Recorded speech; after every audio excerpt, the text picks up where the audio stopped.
अन्ना आंदोलन हो या जेएनयू छात्रों का हल्ला बोल प्रदर्शन, किसानों का दिल्ली घेराव हो या अब पहलवानों का धरना, दिल्ली पुलिस की भूमिका और एक्शन हमेशा सवालों के घेरे में रही है।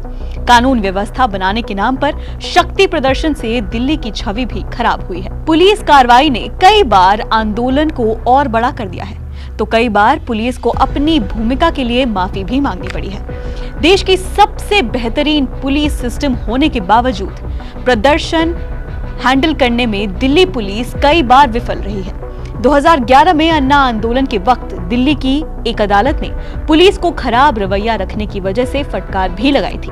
2020 में सीएए आंदोलन के दौरान भी पुलिस को प्रदर्शन रोकने के लिए कोर्ट ने फटकार लगाई थी, पर बार बार दिल्ली पुलिस ये चूक क्यों कर रही है, आज यही जानते हैं इस वीडियो में। हाय, मैं हूं रिया श्री और आप देख रहे हैं एबीपी लाइव। लेटेस्ट इंसिडेंट से शुरू करते हैं। पहलवानों के साथ पुलिस की झड़प क्यों हुई? बीजेपी सांसद और कुश्ती संघ के अध्यक्ष बृजभूषण शरण सिंह के खिलाफ विनेश फोगाट, बजरंग पूनिया और साक्षी मलिक के नेतृत्व में पहलवान धरना दे रहे हैं। सिंह पर पॉक्सो एक्ट में एफआईआर दर्ज की गई है और उन पर यौन उत्पीड़न का आरोप है। पहलवानों का कहना है कि जब तक बृजभूषण की गिरफ्तारी नहीं होती तब तक धरना जारी रहेगा। इसी बीच 3 मई की रात में पुलिस और पहलवानों के बीच हिंसक झड़प हो गई। पहलवानों का कहना है कि पुलिस के लोगों ने शराब पीकर मारपीट और गाली गलौज की। घटना पर दिल्ली पुलिस ने सफाई देते हुए कहा कि धरना स्थल पर पहलवानों के लिए बेड का इंतजाम किया जा रहा था, जिसे रोकने की कोशिश की गई। इसी दरमियान पुलिस और पहलवानों के बीच नोकझोंक हो गई। पहलवानों पर पुलिसिया कार्रवाई की कई वीडियो सोशल मीडिया पर वायरल हो रहे हैं, जिस पर दिल्ली पुलिस ने कहा है कि शिकायत आने पर जांच कर पुलिस कर्मियों के खिलाफ कानूनी कार्रवाई करेंगे। दिल्ली पुलिस ने तनावपूर्ण माहौल को देखते हुए धरना स्थल के आसपास धारा 144 लगा दी है। पहलवानों पर हुए पुलिसिया कार्रवाई के बाद प्रेस कॉन्फ्रेंस करने आई साक्षी मलिक मीडिया के सामने फूट फूट कर रोने लगी।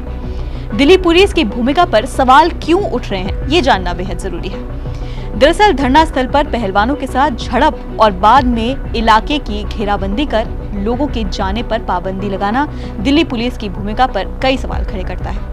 राज्यसभा सांसद दीपेंद्र हुड्डा, दिल्ली महिला आयोग की अध्यक्ष स्वाति मालिवाल और पहलवान गीता फोगाट ने आरोप लगाया है कि धरना स्थल पर जाने के दौरान उन्हें गिरफ्तार कर लिया गया था। हालांकि मीडिया और सोशल मीडिया पर दिल्ली पुलिस के रवैये पर जब सवाल उठा तो आधिकारिक ट्विटर हैंडल से सफाई दी गई थी। दिल्ली पुलिस ने लिखा कि कानून का पालन करते हुए विधिवत तरीके से मिलने पर पाबंदी नहीं है। दिल्ली पुलिस ने 4 मई की देर शाम राकेश टिकैत को धरना स्थल पर जाने भी दिया था। धरना दे रहे पहलवानों से मुलाकात के बाद टिकैत ने कहा कि 7 मई को आगे का निर्णय होगा।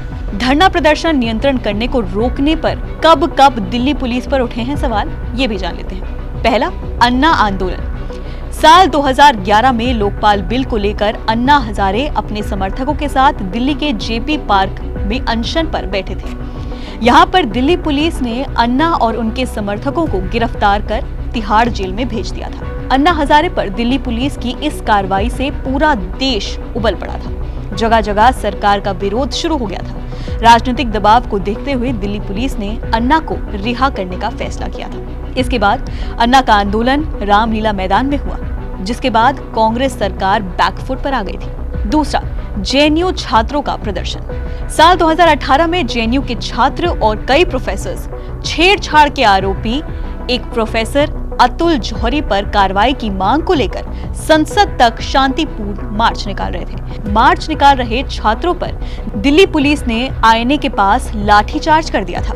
पुलिस की इस कार्रवाई में जेएनयू के कई छात्र और प्रोफेसर घायल हो गए थे। मार्च कवर कर रहे पत्रकारों पर भी पुलिस ने लाठियां बरसाई थी। घटना के बाद खूब बवाल हुआ था, जिसके बाद दिल्ली पुलिस को माफी मांगनी पड़ी थी। पुलिस के खिलाफ सरोजनी नगर थाने में कंप्लेंट भी लिखवाई गई थी। सीएए प्रदर्शन। दिल्ली गेट पर सीएए के खिलाफ प्रदर्शन में शामिल होने आए भीम आर्मी के चंद्रशेखर को दिल्ली पुलिस ने गिरफ्तार कर लिया था। पुलिस ने चंद्रशेखर पर भीड़ को उकसाने और दंगा भड़काने जैसे गंभीर आरोप में मुकदमा भी दर्ज करवा दिया था। हालांकि पुलिस चंद्रशेखर की जमानत याचिका के दौरान दिल्ली पुलिस को कोर्ट ने जमकर फटकार लगाई थी। कोर्ट ने कहा था, धरना देना संवैधानिक अधिकार है और इसे नहीं रोका जा सकता है। कोर्ट ने दिल्ली पुलिस से कहा कि जो बातें संसद में बोली गई हैं, उसे सड़कों पर बोलने देना चाहिए। जामिया में छात्रों की पिटाई। नागरिकता संशोधन कानून का पूरे देश में विरोध हो रहा था। इसी बीच दिल्ली के जामिया नगर में हिंसा भड़क गई। पुलिस ने उपद्रवियों के साथ साथ प्रदर्शन कर रहे जामिया के छात्रों की भी पिटाई कर दी थी। पुलिस ने यूनिवर्सिटी के भीतर घुसकर छात्रों को पीट दिया था।